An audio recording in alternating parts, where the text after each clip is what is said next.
नमस्कार दोस्तों, एक बार पुनः मैं प्रेम सिंह लक्ष्य कोचिंग क्लासेस सिरसा की तरफ से पुनः आप सभी का स्वागत है।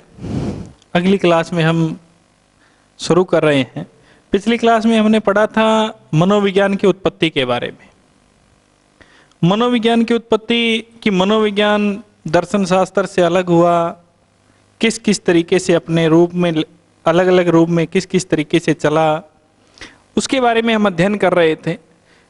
प्राणी जो था उसने पशुओं से मनुष्य बनने का एक सफ़र तय किया और अनेक विद्वानों ने इसके बारे में अध्ययन किया कि किस तरीके से मनुष्य को अपने स्वयं का अध्ययन करवाया जाए। तो उसमें हमने पढ़ा था पहली क्लास में कि सुकरात हुए, उनके शिष्य प्लेटो हुए, फिर अरस्तु हुए और अरस्तु से लगभग उन्होंने 2000 वर्षों तक मनोविज्ञान को आत्मा के अध्ययन के रूप में पढ़ा गया। तो इसी कारण से सबसे पहले हमारे पास यहाँ एक क्वेश्चन आता है कि मनोविज्ञान का प्राचीन जनक कौन है। हम पढ़ते हैं जनक के बारे में कि मनोविज्ञान का प्राचीन जनक। मनोविज्ञान के प्राचीन जनक के बारे में पढ़ते हैं तो हमारे पास दो मत हैं। हम सही एक तो रूप पढ़ते हैं तो प्राचीन जनक के बारे में अरस्तु, मनोविज्ञान का प्राचीन जनक अरस्तु को मानते हैं। लेकिन कोलसैनिक एक ऐसे एकमात्र विद्वान हैं,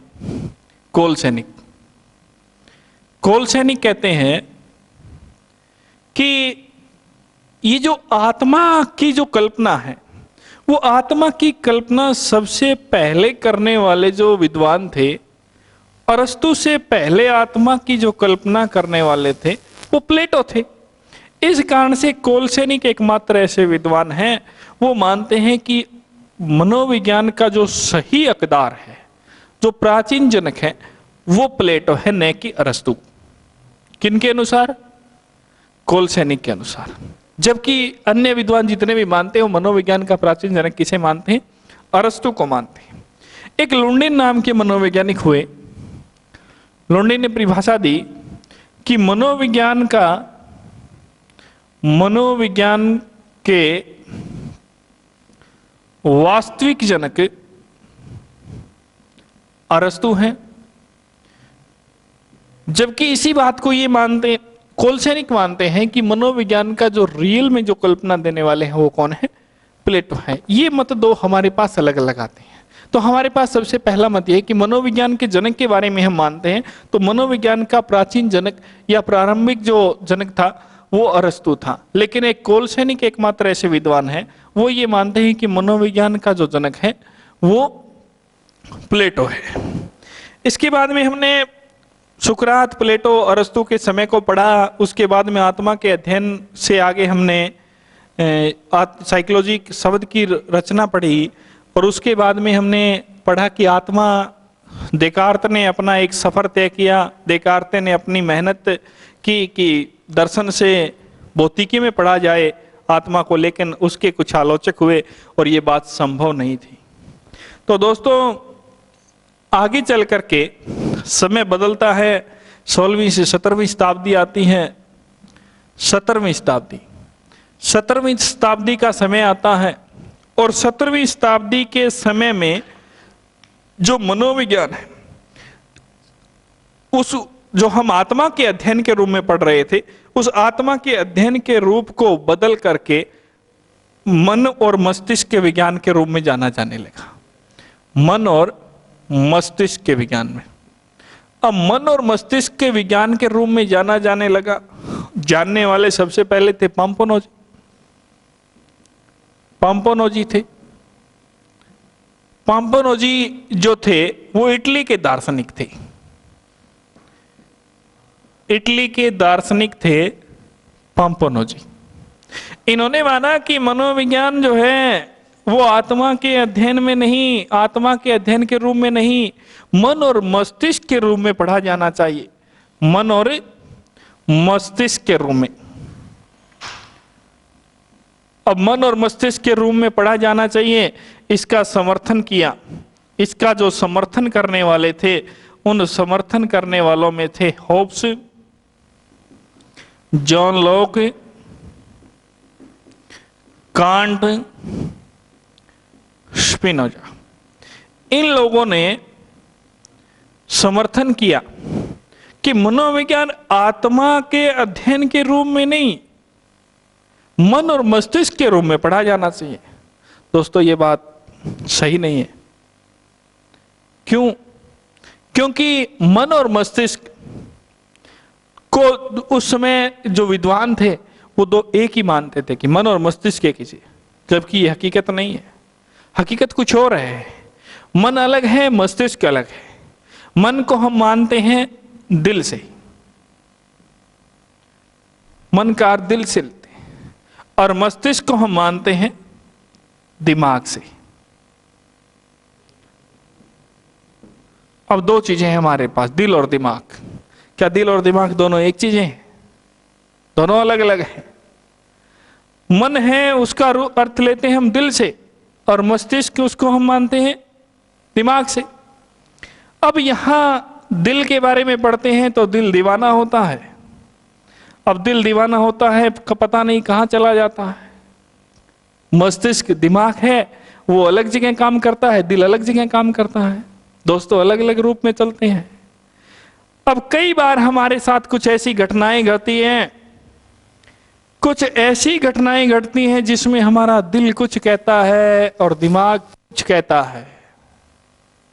दिल कहता है कि ये किया जाए, लेकिन दिमाग कहता है कि नहीं, ये नहीं किया जाए। दोनों का अलग अलग रूप है। जबकि उस समय विद्वानों ने एक ही माना था कि मन और मस्तिष्क दोनों एक ही चीज है। हम कहीं जाते हैं घूमने के लिए, हमारे दोस्त जाते हैं और हमारे दोस्त पूछते हैं कि हाँ चलते हैं वहां। वो कहता है कि यार मन तो है, लेकिन पूछ करके बताता हूं घर वालों से। अब मन तो है, ये उसका दिल तो करता है जाने का, लेकिन वो कहता है कि पूछ करके बताऊंगा। यानी उसका मस्तिष्क वो दूसरा रूप, वो दिमाग कहता है कि उसको पूछेंगे कि वहां जाना सही है कि नहीं है, लेकिन मन कह रहा है कि जाने का।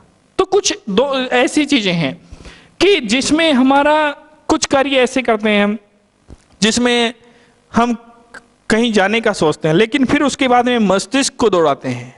पहले मन कार्य करता है, मन कहता है कि हाँ वहां जाया जाए, लेकिन फिर मस्तिष्क उसका विश्लेषण करता है कि वहां जाया जाए तो वहां जाने में हमें लाभ है कि हानि है, वहां कैसे पहुंचा जाएगा। यानी उसका विश्लेषण करता है, और विश्लेषण करने का काम मस्तिष्क करता है।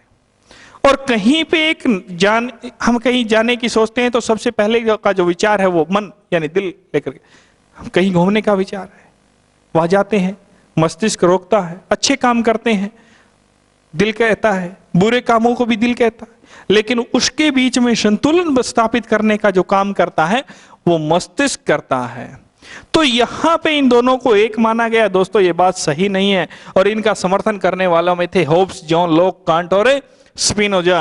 और इटली के दार्शनिक पोम्पोनोजी ने माना था 17वीं शताब्दी में कि मनोविज्ञान को आत्मा के अध्ययन से हटा करके मन और मस्तिष्क के विज्ञान में पढ़ा जाए।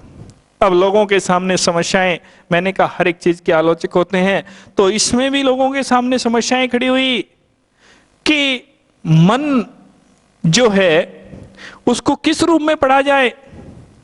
अब यहां लोगों के सामने समस्याएं खड़ी होगी कि मन कितने हैं। मन कितने हैं दोस्तों? हम अक्सर कितने मानते हैं? हम 3 मानते हैं। कितने मानते हैं? 3 मानते हैं, जबकि हमें पुस्तकों में भी लिखा मिलता है 3 मन है, जबकि ये बात गलत है। मन 3 नहीं है।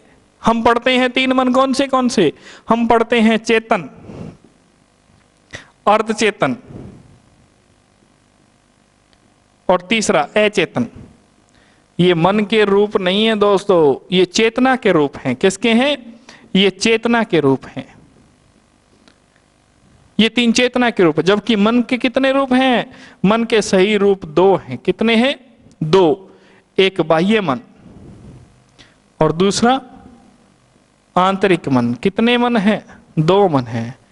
हम अक्सर जो काम में लेते हैं वो कौन से मन? हम ज्यादातर बाह्य मन का इस्तेमाल लेते हैं। कितने प्रतिशत? 60% जो हम बाह्य मन का इस्तेमाल लेते हैं। आंतरिक मन को हम 40% काम में लेते हैं। अब ये दोस्तों सब ये जो समय था 17वीं शताब्दी का, और 17वीं शताब्दी में मन और मस्तिष्क का कहा जाने लगा था। अंतिम समय में जाते जाते केवल और केवल मन का ही विज्ञान बचा था, मस्तिष्क के विज्ञान को हटा दिया गया था 19वीं सदी तक आते आते। अब यहाँ अकेला मन का विज्ञान बचा, और मन के विज्ञान में हमारे सामने ये समस्या आई कि मन कितने हैं और कौन से मन का इस्तेमाल लिया जाता है। बाह्य मन का लिया जाता है कि आंतरिक का लिया जाता है? अब बाह्य मन का इस्तेमाल 60% लिया जाता है, आंतरिक का 40% लिया जाता है। आप लोग सोचिए दोस्तों, कहीं चलते हुए कहीं किसी से बात करते हैं, क्या आपने पहली मुलाकात में ही अपना सारा परिचय दे दिया? क्या आपने पहली मुलाकात में ही अपने अंदर छिपी हुई सारी बातें बता दी? दोस्तों, आप लोगों के मस्तिष्क में कुछ एक ऐसे विचार हैं जिनके गवाह तुम और वो आसमान और वो खुदा रहा है और कोई नहीं रहा। क्योंकि आपके मस्तिष्क में, आपके जहन में कुछ एक ऐसे विचार हैं जो आप किसी दूसरे के साथ आसानी से साझा नहीं करते, और वो जो मन की जो बातें हैं वो आंतरिक रूप में हैं, वो हमारे पास 40% हैं। हम किसी को आसानी से नहीं बताते। आप किसी गांव में किसी बुजुर्ग व्यक्ति के पास बैठना और उससे पूछना कि हाँ जी दादाजी ताऊ जी कैसे हैं, वो कहेगा कि बहुत है, बढ़िया है, मजे हो रहे हैं। जबकि सच्चाई है दोस्तों, इस दुनिया में मजे किसी के नहीं हो रहे, सारी दुनिया दुखी है किसी न किसी दुख से। और वो उससे पूछते हैं कि कैसे हैं, वो कह रहे हैं कि ठीक है, बहू बेटे ठीक है, घर परिवार सारा ठीक है, मजे हो रहे हैं। जबकि आप उसके पास कुछ देर बैठिए, उसकी बातें लीजिए और आप उसके मन से अपना मन को मिलाइए, उसके अंदर तक जाइए, उसके तह तक जाइए, और तब जाकर के अंत में वो कहेगा कि ना, दुख है, और वो सारी बातें अपनी बताएगा। तो वो मन, वो पहले जो कह रहा था कि मजे हैं, सब सुख शांति है, वो बाह्य मन से कह रहा था। जबकि उसने कई देर, आप कुछ यानी समय तक आपने उसके पास बैठे और उसके मन से आपने अपने मन को मिलाया और उसके अंदर तक गए, तब उसने अपनी सच्चाई को उगल करके बाहर निकाला और उसने कहा कि नहीं, पूरे अपना जीवन बड़ी मुश्किल से व्यतीत हो रहा। ये आप आंतरिक मन से कर रहे हैं। तो आंतरिक मन से हम कहीं जा रहे हैं, चलते चलते मोबाइल पे कॉल आती है, पूछते हैं कि कितनी देर में आ रहा है, तो हम कहते हैं कि अभी आ रहा हूं 5 मिनट, जबकि आधा घंटा लगता है आने में। किस मन से की हमने बातें? बाह्य मन से की। हम लगभग झूठ बोलते रहते हैं बाह्य मन से, और जो झूठ बोलते हैं वो बाह्य मन से है, जबकि सच्चाई हमारी आंतरिक मन से है। हमारे अंदर का क्या स्वरूप है, हमारे अंदर के क्या विचार हैं, वो आंतरिक मन में रखे जाते हैं। हम कहीं जाते हैं दोस्तों, कहीं भी जाते हैं, जैसे हम कहीं रिश्तेदार के घर जाते हैं, रिश्तेदार के घर जाते हैं, रिश्तेदार कहता है कि अब कहते तो है ही, अब वो हम जल्दी से, तभी तो कहते हैं कि मनोविज्ञान पढ़ना बहुत जरूरी है, अकेले एग्जाम के लिए नहीं, हर जगह जरूरी है। रिश्तेदार कहता है कि आज रुक जाओ, कल चले जाना। नहीं, हम कहते हैं कि नहीं, आज नहीं रुकेंगे। अब हमारा आंतरिक मन भी कह रहा है कि रुकने का, लेकिन उनका आंतरिक मन नहीं कह रहा है रुकने का, वो बाह्य मन से कह रहे हैं। पता है कि आंतरिक मन से कह रहे हैं कि बाह्य मन से। आप उसके आंतरिक स्वरूप तक जाइए। एक बार आप पहले कहीं भी, यानी छोटे बच्चे हुआ करते थे, कोई बच्चों को देखना, आप छोटे बच्चे हैं, घर में कोई बुआ फूफा या कोई भी जो भी रिश्तेदार आते हैं, तो उनको रुपया पैसा देते हैं, और जब रुपया पैसा देते हैं तो वो हाथ करते हैं और ऊपर से आवाज निकालते हैं, हाथ इस तरीके से करते हैं कि नहीं नहीं, ना जी बुआ जी, नहीं देना। अब वो मन आपका बोल रहा है। अब मन एक तो कह रहा है कि हाँ ये पैसे लिए जाएं, लेकिन बाह्य मन क्या कह रहा है कि नहीं। वो हमारे अंदर के मन और बाह्य मनों के विचार हैं ये। तो हम अक्सर जो ज्यादातर जो मन का जो काम में लेते हैं वो बाह्य मन का लेते हैं, जिससे हम अक्सर झूठ बोलते हैं। तो दोस्तों, इस समय मन और मस्तिष्क के विज्ञान को, मस्तिष्क को हटा दिया गया 19वीं सदी तक आते आते, और मन का विज्ञान बचा, और मन के बारे में लोगों के सामने समस्याएं खड़ी हो गई कि कौन से मन का अध्ययन किया जाता है, आंतरिक मन का किया जाता है कि बाह्य मन का किया जाता है, मन कितने होते हैं, मन का भी कोई रंग रूप आकार आकृति परिस्थिति नहीं होती, कैसा होता है मन। कैसा रंग होता है, कैसे किस तरीके से दिखता है, कैसा उसका रूप है, कैसी उसकी आकृति है। तो ऐसे विचार जब हुए तो यह स्वरूप भी अमान्य कर दिया गया दोस्तों। अब यहां पे दो स्वरूप अमान्य हो गए। सबसे पहले हमारे पास आत्मा का अध्ययन था, वो अमान्य हो गया। अब दूसरा हमारे पास जो अमान्य स्वरूप हुआ वो मन और मस्तिष्क का स्वरूप अमान्य हुआ। अब हमारे पास यहाँ पे समय आ गया था 19वीं शताब्दी का दोस्तों। 19वीं शताब्दी का समय आ गया था, समस्याएं पैदा हो गई थी कि मनोविज्ञान को किस रूप में पढ़ा जाए, किस रूप में देखा जाए। तो समय है दोस्तों 1852 ईस्वी। 1852 ईस्वी की घटना है दोस्तों। 1852 ईस्वी में जर्मनी के लिप्जिंग में कार्ल मार्क्स विश्वविद्यालय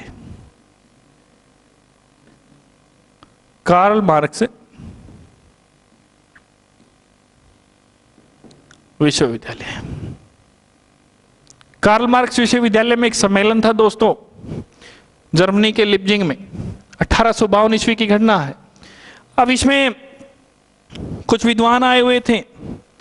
उन विद्वानों में एक डब्लू नाम का विद्वान और जो एक जे नाम का विद्वान था, और इनके पास एक एस नाम का यानी स्टूडेंट।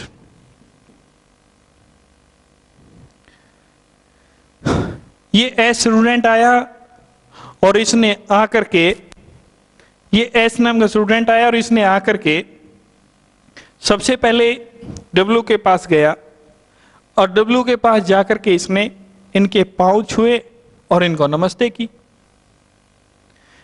इस एस ने डब्लू के पांव छुए, इनको नमस्ते की।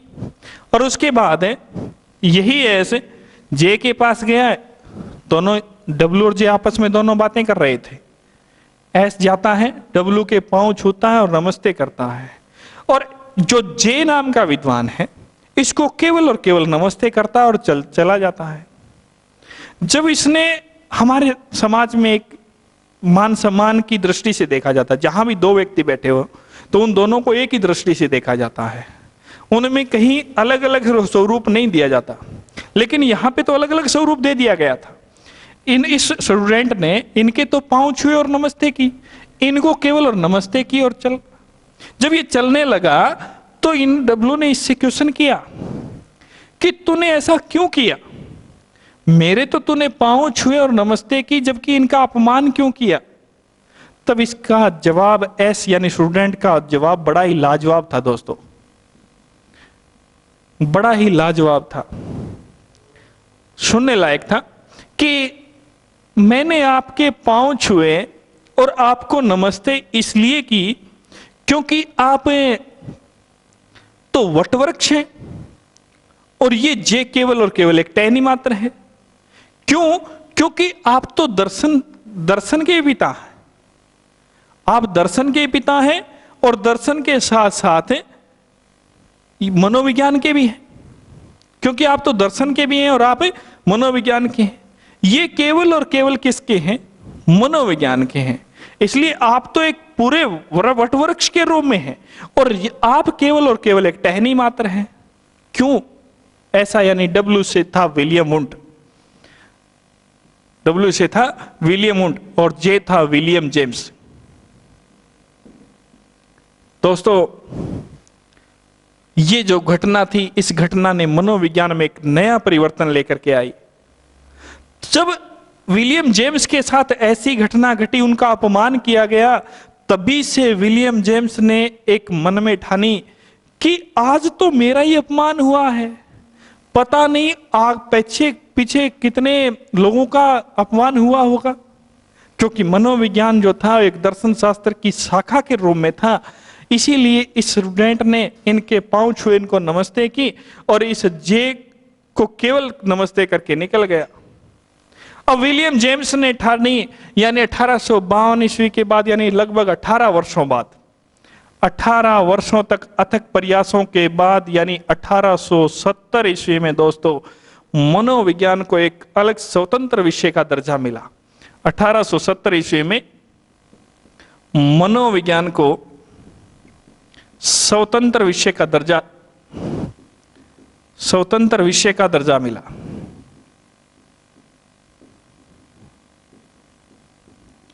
अब दोस्तों 18 वर्षों तक अथक प्रयासों के बाद 1870 में 1852 की घटना ने उन्हें प्रभावित कर दिया था और 1870 में एक स्वतंत्र विषय का दर्जा मिला। तभी से मनोविज्ञान के रूप, आधुनिक मनोविज्ञान के रूप में पढ़ा जाने लगा। दर्शन से अलग हुआ और मनोविज्ञान एक स्वतंत्र विषय बना। और इसी कारण से विलियम जेम्स को आधुनिक मनोविज्ञान का जनक कहा जाता है। आधुनिक मनोविज्ञान का जनक, आधुनिक मनोविज्ञान का जनक, आधुनिक मनोविज्ञान का जनक विलियम जेम्स। लेकिन दोस्तों कुछ पुस्तकें ऐसी हैं जिसमें विलियम वुंट मिलेगा, बहुत सी ऐसी पुस्तकें हैं जिसमें मनोविज्ञान का, आधुनिक मनोविज्ञान का जनक विलियम वुंट को दे रखा है। भरोसा नहीं करना। मनोविज्ञान का जो जनक है, आधुनिक मनोविज्ञान का जनक विलियम जेम्स है, क्योंकि उन्होंने 1852 की उस घटना से प्रभावित होकर के 18 वर्षों के अथक प्रयासों से 1870 ईस्वी में मनोविज्ञान को एक स्वतंत्र विषय का दर्जा दिलवा दिया था। क्योंकि जो घटना मेरे साथ घटित हुई है, ऐसी घटना, ऐसी अनहोनी किसी दूसरे के साथ ना हो, तब से लेकर के मनोविज्ञान एक अलग विषय के रूप में पढ़ा जाने लगा। और जब मनोविज्ञान एक अलग विषय के रूप में पढ़ा जाने लगा, तब वो जो समय था 1870 का था, तभी से आधुनिक मनोविज्ञान का जनक विलियम जेम्स को कहा जाता है। अब विलियम जेम्स के कार्यों के बाद 1870 ईस्वी के कार्यों के बाद, इनके कार्यों के बाद 1879 में, यानी लगभग 9 वर्ष बाद, 1870 के बाद 9 वर्षों बाद यानी 1879 में दोस्तों मनोविज्ञान के क्षेत्र में प्रयोग होने लगे थे। मनोविज्ञान के क्षेत्र में प्रयोग होने लगे थे और वो प्रयोग हो रहे थे, वो केवल और केवल इन एक विद्वान के कार्यों के द्वारा ही संभव हुआ था। वो विद्वान जो था उसका नाम था विलियम वुंट।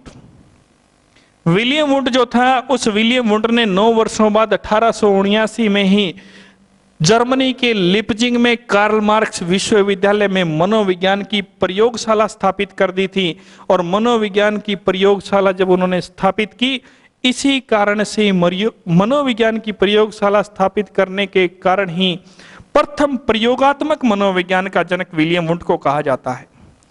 प्रयोगात्मक मनोविज्ञान का जनक,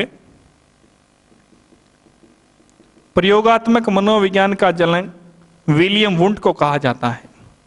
अब हमारे पास जनक कितने हो गए? सबसे पहले जनक हमने पढ़ा प्राचीन मनोविज्ञान का जनक अरस्तु। उसके बाद हमने पढ़ा ये कोलसैनिक के अनुसार, कोलसैनिक ने प्राचीन मनोविज्ञान का जनक प्लेटो को माना, क्योंकि सबसे पहले आत्मा की कल्पना करने वाले प्लेटो थे। उसके बाद में हमने आधुनिक मनोविज्ञान के जनक के बारे में पढ़ा 1870 ईस्वी में, क्योंकि एक अलग से स्वतंत्र विषय का दर्जा मिला। आधुनिक मनोविज्ञान का जनक विलियम जेम्स को माना। उसके बाद मनोविज्ञान के क्षेत्र में एक नया दौर आया और प्रयोग होने प्रारंभ हो गए, क्योंकि विलियम जेम्स को देख करके, उसकी घटना से प्रभावित होकर के इन्होंने मन में ठानी, विलियम वुंट ने भी मन में ठानी कि तेरे को भी मनोविज्ञान के क्षेत्र में कुछ अलग सा कार्य करना है। तब उन्होंने 9 वर्षों बाद, उस घटना के 18 वर्षों बाद तो विलियम जेम्स ने कार्य किया, और 1870 के 9 वर्षों बाद 1879 में लिपजिंग के जर्मनी के लिपजिंग कार्ल मार्क्स विश्वविद्यालय में प्रोफेसर थे विलियम वुंट, और उस प्रोफेसर ने मनोविज्ञान की प्रयोगशाला स्थापित कर दी गई थी। तो पूछा जाता है कि विश्व की प्रथम मनोविज्ञान की प्रयोगशाला कहाँ पे है? जर्मनी के लिपजिंग कार्ल मार्क्स विश्वविद्यालय में है, और वहां पे प्रयोग होने प्रारंभ हो गए थे। अब दोस्तों एक रूप बदलता है। अब यहाँ पे आधुनिक मनोविज्ञान बन गया था। मनोविज्ञान को एक स्वतंत्र विषय का दर्जा मिल गया था, क्योंकि दर्शन शास्त्र से अलग हो गया था। इससे पहले मनोविज्ञान दर्शन शास्त्र में ही पढ़ा गया था, क्योंकि इसकी कोई अलग से इसे स्वतंत्र विषय नहीं दिलाया गया था।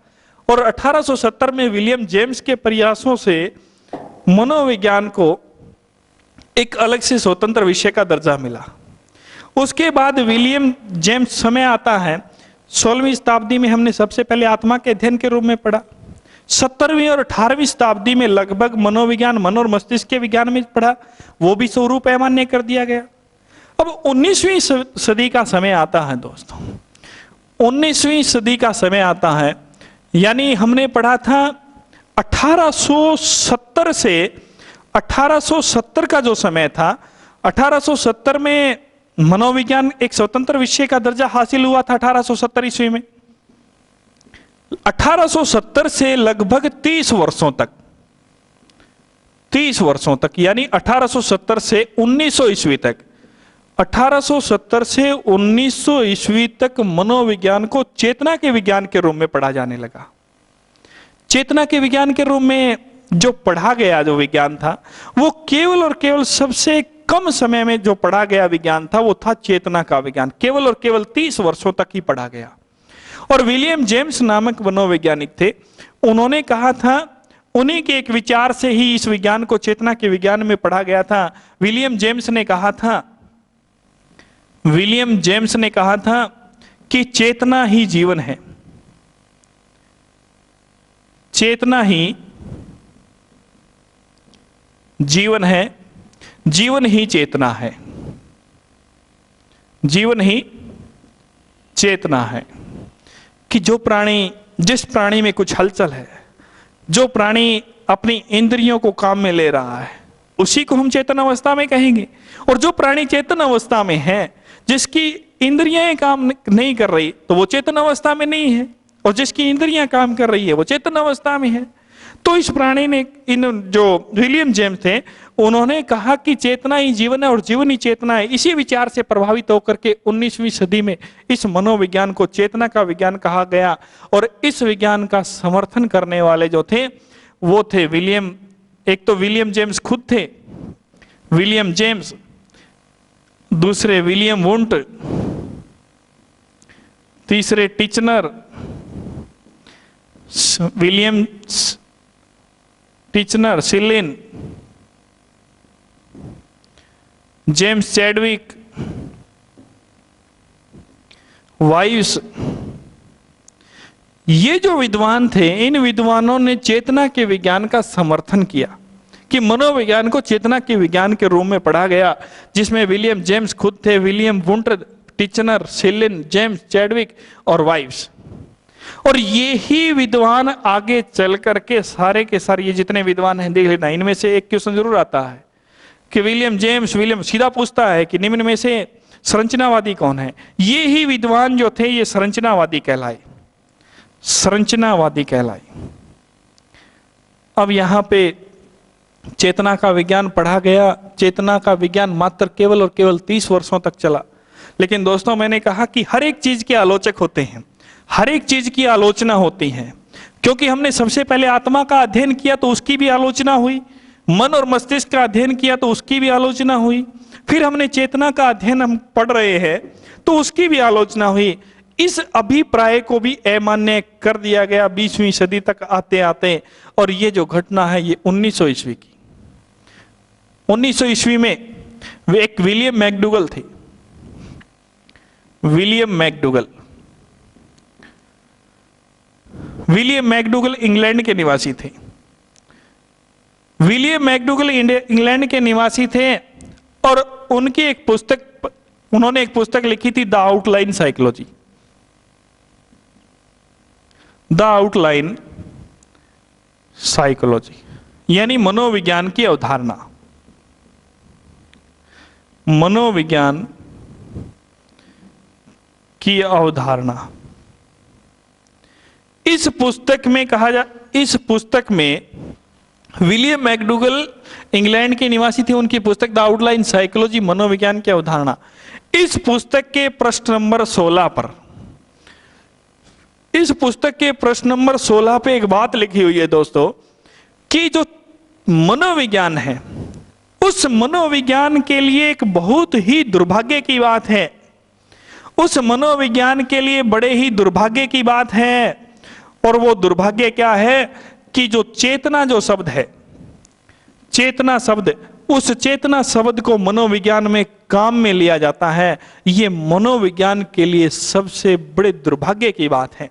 ये बात कहने वाले थे विलियम मैकडूगल 1900 ईस्वी में। पहला इसका कारण न मानने का, कि चेतना के विज्ञान को क्यों नहीं माना गया, पहला कारण था विलियम मैकडूगल का, कि उन्होंने कहा कि ये दुर्भाग्य की बात है, चेतना शब्द एक ऐसा शब्द है जिसको मनोविज्ञान में काम में ही नहीं लिया जाना चाहिए। ऐसा मानने वाले विलियम मैकडूगल थे। इसकी एक दूसरी घटना और भी है दोस्तों नहीं मानने का कारण, वो भी 1900 ईस्वी की। 1900 ईस्वी में एक मनोवैज्ञानिक हुए सिगमंड फ्रायड। सिगमंड फ्रायड के बारे में आप पढ़ते हो, उन्होंने एक सिद्धांत दिया मनोविश्लेषणवाद का सिद्धांत। मनोविश्लेषणवाद का सिद्धांत सिगमंड फ्रायड ने सिद्धांत दिया मनोविश्लेषणवाद का सिद्धांत।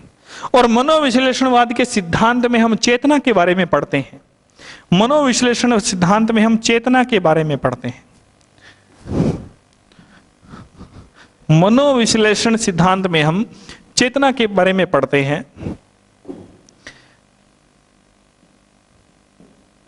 मनोविश्लेषण सिद्धांत,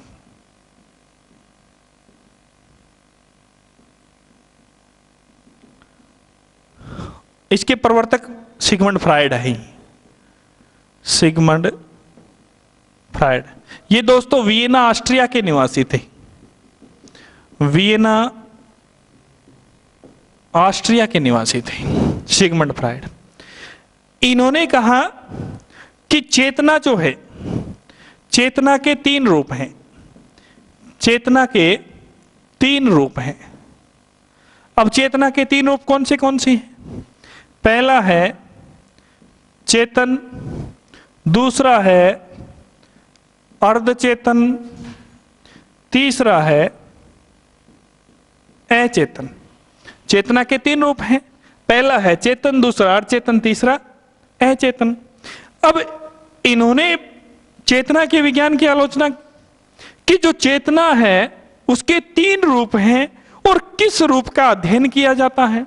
तो दोस्तों इन्होंने क्वेश्चन आता है कई बार कि इन्होंने एक बर्फ के टुकड़े का प्रयोग करके समझाया कि एक कोई जल का पात्र है और इस जल के पात्र में जल भरा हुआ है।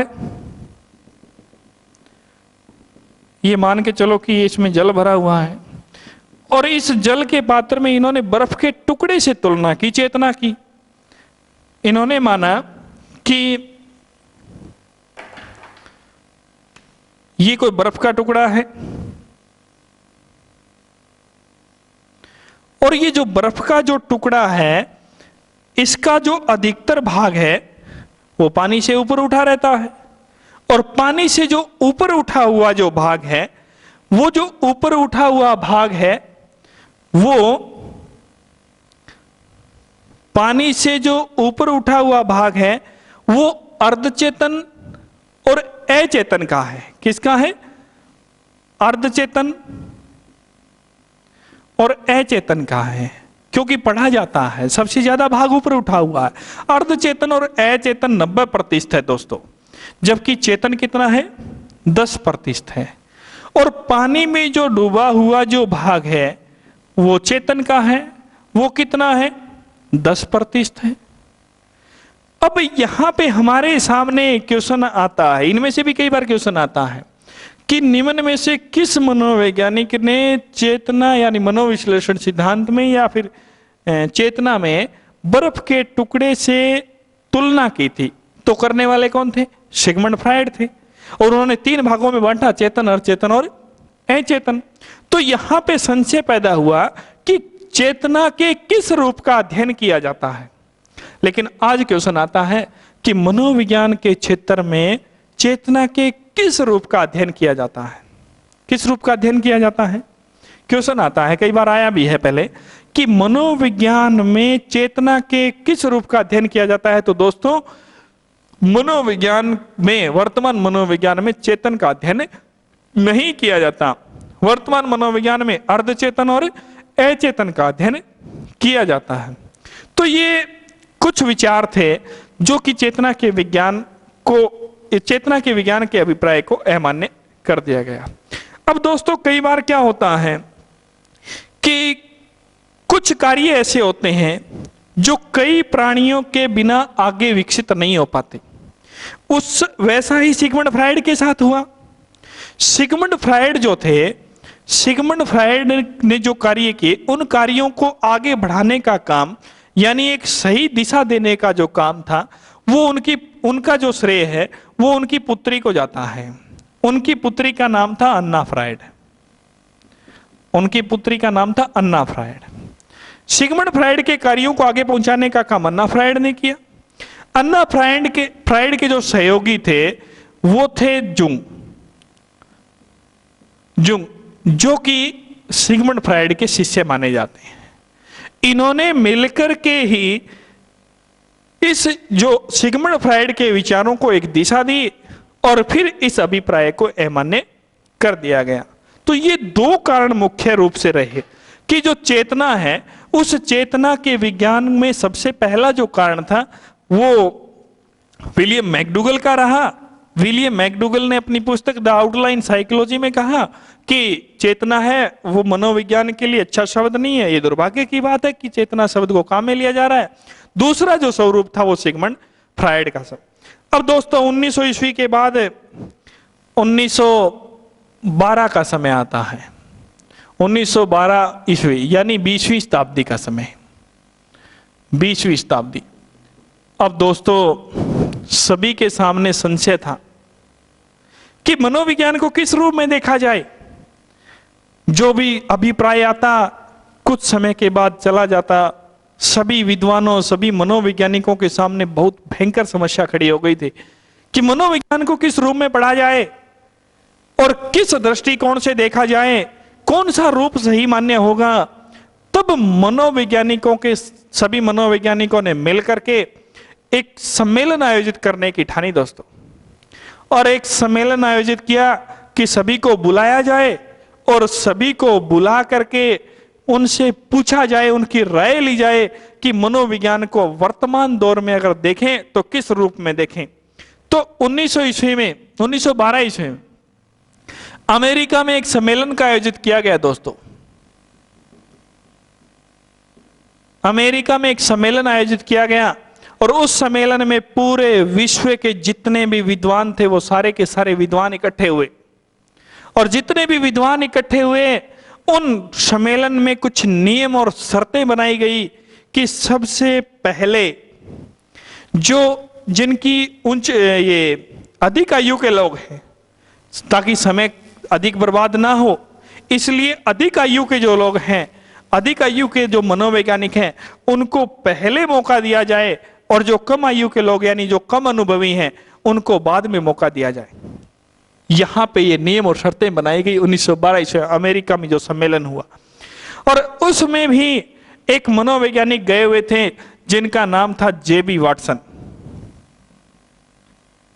जेबी वाटसन, जो पूरा नाम है जॉन ब्रोड्स वाटसन, अमेरिका के थे। ये भी गए हुए थे उस सम्मेलन में।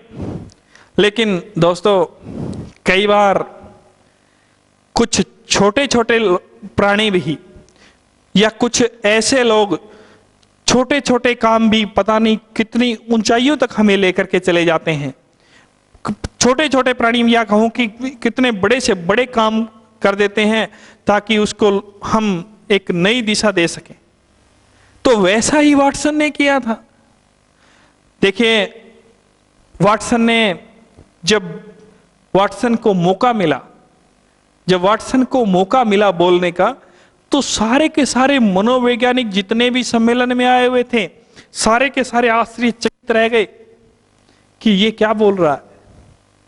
और वाटसन ने एक ही बात कही थी कि देखिए व्यवहार जो है प्राणी का, वो व्यवहार कभी भी माइनस नहीं होता, व्यवहार हमेशा प्लस होता जाता है, प्लस होता जाता है। दोस्तों छोटे से प्राणी ने बहुत अच्छा बोल दिया। तब लोग जितने भी मनोवैज्ञानिक थे सबसे अंतिम समय में मौका दिया गया था वाटसन को बोलने का। सारे के सारे आश्चर्यचकित रह गए। जिस तरीके से स्वामी विवेकानंद ने बोला था शिकागो सम्मेलन में। स्वामी विवेकानंद जब गए थे तो सबसे पहले लोगों ने इतना ज्यादा महत्व नहीं दिया कि कोई आया है ऐसे ही। और जब बोलने लगे तब पीछे बैठे हुए सारे लोग आगे आकर के बैठ गए, और जब तक इतना बोला स्वामी विवेकानंद ने कि पीछे जितने भी बोल करके गए थे उतना सारा अकेले स्वामी विवेकानंद ने बोल दिया था। और जितना बोला उतना सभी के कानों में पूर्ण रूप से वो यही सोच उनके होठों की तरफ देख रहे थे कि ऐसा एक भी शब्द निकल नहीं जाए जो कि हम सुने बिना रह जाएं। तो ऐसा ही कई बार ऐसे कुछ प्राणी हैं जो कि अपने बड़े से बड़े काम कर देते हैं और दुनिया उनकी तरफ सोचती रह जाती है। तो उसी तरीके से वाटसन ने एक ऐसा कार्य किया, और जो वाटसन ने कार्य किया वो देखने लायक था दोस्तों, और वो ही कार्य आज वर्तमान में फलीभूत हो रहा है। वाटसन ने कहा कि प्राणी का जो व्यवहार है, सारे मनोवैज्ञानिक बोल करके चले गए थे, अंतिम समय में मौका दिया गया था वाटसन को, और वाटसन ने कहा था कि प्राणी का जो व्यवहार है वो हमेशा दोस्तों प्लस होता जाता है, वो कभी भी माइनस नहीं होता। और जितने भी कार्य हैं, जितनी भी क्रियाएं हैं, वो सारी कभी प्लस कभी माइनस होती जाती हैं, लेकिन प्राणी का व्यवहार हमेशा प्लस प्लस होता जाता है। जितने भी कार्य, जैसे प्राणी का ज्ञान घटता है बढ़ता है, प्राणी का वजन घटता है बढ़ता है, किसी कार्य में कभी सफलताएं मिलती हैं, कभी असफलताएं मिलती हैं, लेकिन ऐसा जो कार्य यानी व्यवहार जो है प्राणी का, वो व्यवहार हमेशा प्लस होता जाता है, वो कभी भी माइनस नहीं होता। आप लोगों ने पहले कुछ एक ऐसे काम किए होंगे जो काम बीच में आप लोगों ने छोड़ दिए, और वो छोड़ने के बाद दोबारा से आपको उस काम के बारे में आपने वो काम भूले तो नहीं। यानी एक शराबी है, शराब पीता है, उसने शराब छोड़ दी बीच में, लेकिन स्टाइल तो उसे आज भी पता है पीने का, और पीने के बाद किस तरीके की एक्टिविटी की जाती है वो सारा की सारी नॉलेज है उसे। तो यानी आप लोगों ने भी कुछ ऐसे काम किए होंगे जो आपने आज तक किसी के साथ साझा नहीं किए। आप लोगों ने ऐसे काम किए होंगे जो आज तक आपने किसी के साथ साझा नहीं किए। आप लोगों को याद भी आ गए होंगे मैंने ये बात कही तो। और वो जो आप लोगों ने किए वो क्या भूले तो नहीं, क्योंकि वो हमेशा व्यवहार है आपका, और वो व्यवहार हमेशा प्राणी का प्लस होता जाता है, कभी भी माइनस नहीं होता। यानी आप एक बालक घर में पैदा होता है, एक बालक घर में पैदा होता है तो पहले घर के व्यवहार को जानता है, घर के बाद वो गली में आता है, उस गली के व्यवहार को जानता है, गली के बाद वो उस पड़ोस में जाता है, उस पड़ोस के व्यवहार को जानता है, पड़ोस के बाद वो गांव में चला जाता है, उस गांव के व्यवहार को जानता है, गांव के बाद वो किसी शहर में जाता है तो शहर का व्यवहार प्लस हो जाता है, शहर के बाद वो किसी बड़े नगर में चला जाता है तो उस नगर का व्यवहार प्लस हो जाता है, नगर के बाद वो महानगर में चला जाता है तो उसका व्यवहार प्लस हो जाता है, अगर वो विदेशों में चला जाता है तो वहां का व्यवहार। क्या कोई विदेश में जाने वाला या महानगर में रहने वाला वापिस उस गांव में आता है तो क्या वो उस वहां के गांव की गलियों की और उस गांव की बातें भूल गया? वो आज भी उसे वो याद है। वो अलग बात है दोस्तों, हमारा व्यवहार हम अपने आप चेंज कर देते हैं, 4 दिन कहीं बाहर रह करके आ जाते हैं, गांव में अपनी वाणी, हमारी संस्कृति, हमारा बोलने चलने का ढंग हम परिवर्तन कर देते हैं, वो अलग बात है। लेकिन हम हमारे व्यवहार को कभी भी माइनस नहीं होता, हमारा व्यवहार हमेशा प्लस होता जाता है। धन्यवाद दोस्तों। अगर किसी प्रकार का कोई डाउट है तो कमेंट बॉक्स में लिखें और वीडियो को लाइक एंड शेयर जरूर करें। धन्यवाद।